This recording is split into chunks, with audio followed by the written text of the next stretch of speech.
Hi everybody, it's me, Dan's Monsters here again. Another monster pod. What are we going to talk about? We are going to talk about, in today's episode, we're going to talk and delve into the classic children's guide for paranormal investigators, Peter Underwood's The Ghost Hunters Handbook. Yep, that's a kid's book. It was first published in 1980 and it came out at a time when the paranormal was becoming increasingly popular across the country. Films like The Exorcist, Poltergeist, Close Encounters of the Third Kind, etc. sort of fueled this explosion in paranormal fascination. And then you had TV series like Arthur C. Clarke's Mysterious World and the magazine Unexplained, which explored all these things from Bigfoot, a personal favourite of mine, spontaneous human combustion, to UFOs, and they were big hits in the UK. And, of course, let's not forget the classic British TV series Rent-A-Ghost, and that ran for 9 seasons. So all things paranormal began to seep into the cultural mainstream.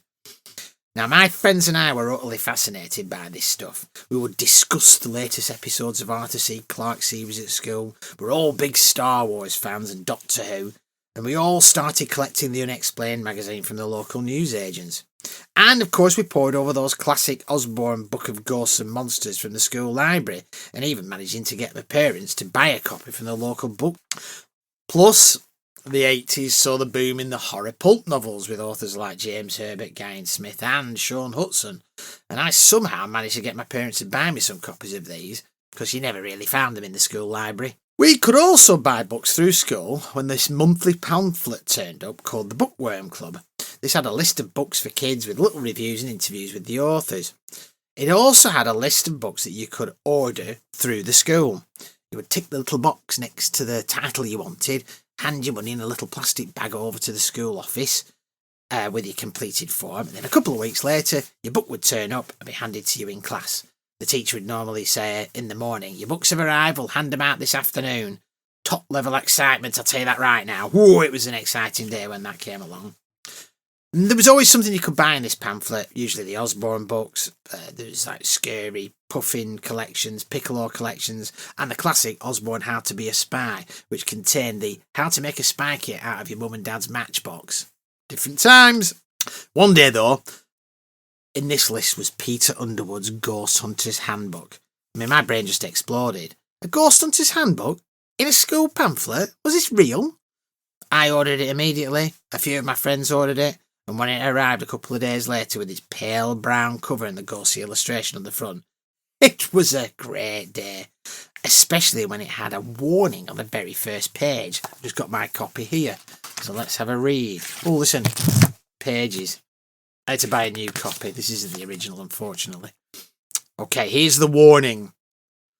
Although there is usually nothing to be frightened of in ghost hunting, very occasionally a strange and unpleasant force may appear to be encountered. At any time that a young ghost hunter feels that he or she is not completely in control of the proceedings, he or she should immediately call a halt to the investigation and consult a responsible adult. Well, that just made it even better, as I'm sure you can imagine.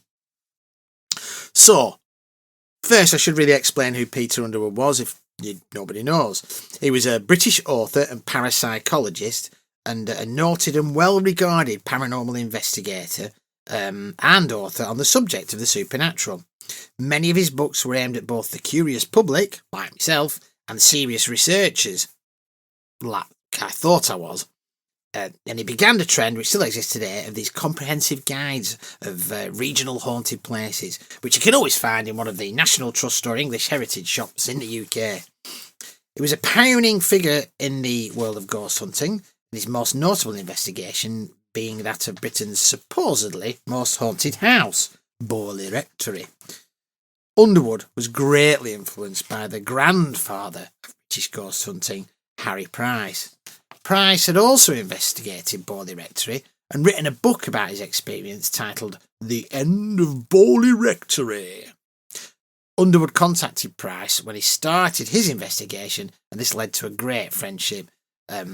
Harry Price invited him to join the Ghost Club, of which Peter would later become president. I'm not sure if you got a big badge and a big ID card, but it would be cool if you did. But I've never seen one. Underwood created these encyclopedic studies of the paranormal, and his writings changed the field of paranormal literature across the globe, and he dedicated his life to it. He committed to comprehensive and well-researched studies, and yet was sceptical and critical, once being called the Sherlock Holmes of psychical research. I have to be careful how to say that. He became a member of the Society of Psychical Research, and as I previously mentioned, the Ghost Club Society, which is still going today. Again, I don't know whether they've got a big badge or a big card. In his books, Underwood wrote several articles on the paranormal, and he also featured in the Unexplained magazine on numerous occasions. He did, however, in his autobiography, in his book No Common Task, the autobiography of Ghost Hunter, published in 1983, he came to the conclusion after many years of investigation that 98% of the reports of ghosts and hauntings are likely to have a naturalistic explanation such as misidentification, hallucination, or pranks, and he was most interested in the 2% of the phenomena that he believed may be genuine. In recognition of his more than 70 years of paranormal investigations, Peter Underwood became the patron of the Ghost Research Foundation, founded in Oxford, which turned him the King of Ghost Hunters. What a title. I'd have that on a t-shirt. Now, the Borley Rectory story had appeared in a couple of books at this time, so I knew his name. However, when his book appeared on the book list in our school book club, it came as a big surprise. Why would he be writing a kid's book? I tried to find out more details on why he would choose to cover the subject whilst researching this, but I couldn't find any particular reason. I presume he was asked due to the popularity of the subject at the time, and he wanted to genuinely share his knowledge with an audience that would normally not get access to the subject matter in school.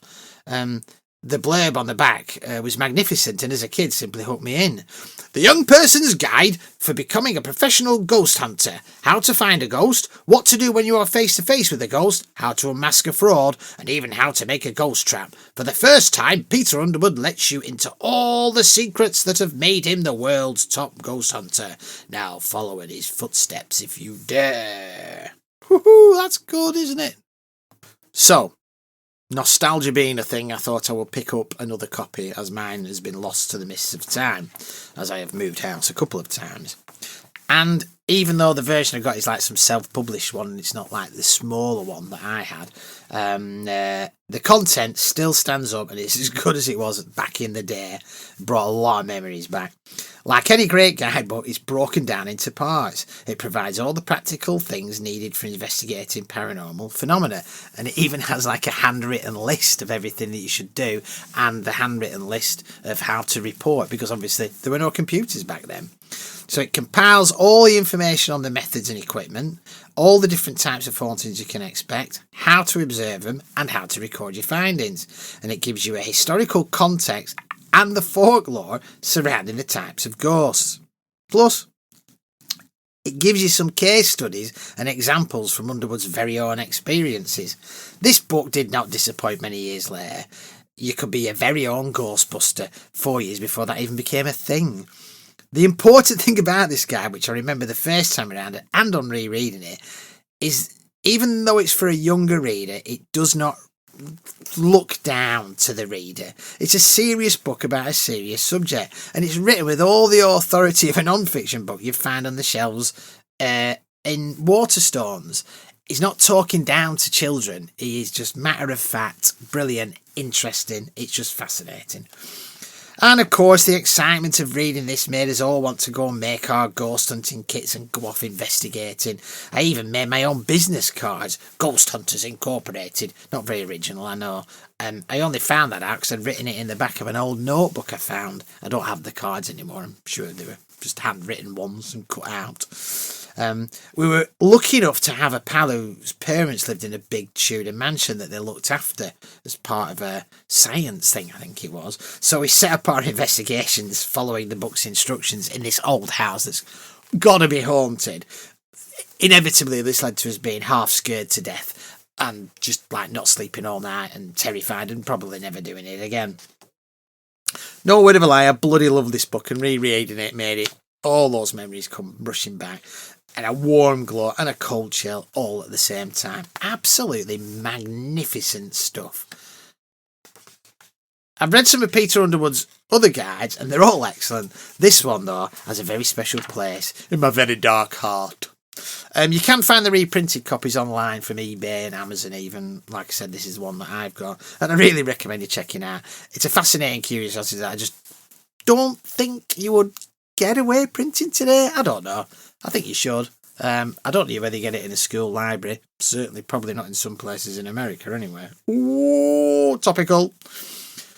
If you want to know more about Peter Underwood, his grandson set up a website that's all about him, and it's really worth checking out. I'll put a link in the description. He was a fascinating character and still much beloved among the ghost hunting community today. Oh, well, that's... I'm going to have a drink. Let's have a drink. Hang on. Cheers, Paul. Black Coffee Worship, as always. Guys, thanks for tuning in. Oh, it's like a radio tuning in. Ooh. I hope you enjoyed another dive into the many things that have influenced me over the years. So that's another episode of the Monster Pod over with. I hope you enjoyed it. Well, my ramblings as usual. It's quite rambly again. Don't forget you can find me at dansmonsters.podbean.com. You may have listened to me on that already. I don't know. Or on all the other platforms like Apple Podcasts and Spotify. And if you enjoy it, leave a review. It means a lot. All the links will be in the description, but keep an eye on my socials for updates. As you know, I'm not on Twitter or Facebook, just Instagram at Dan's Monsters. You can find latest updates at dansmonsters.substack.com because we've all got one, and of course the website. And if you'd like to support me, it's ko-fi.com/dansmonsters. If you want to see videos of me making stuff, YouTube at the Monster Bomb Club, and you can see the library of doom.medium.com for all the books that I've read. As always, a huge shout out to Myths and Monsters for letting me use the tracks from their album for this podcast. You can find them on Instagram, myths_monsters, myths_and_monsters, and check out the music at mythsandmonsters.bandcamp.com. Seriously magnificent stuff. Go and check it out. He's just wonderful. Okay, guys, I suppose that's it. I'll be back again in a few weeks. We've got the Unexplained magazine and Arthur C. Clarke's Mysterious World to go through yet, so that's going to be exciting. Hang around if you want to listen to some epic tunes from Myths and Monsters. Otherwise, see you later, guys. Thanks for listening. Goodbye!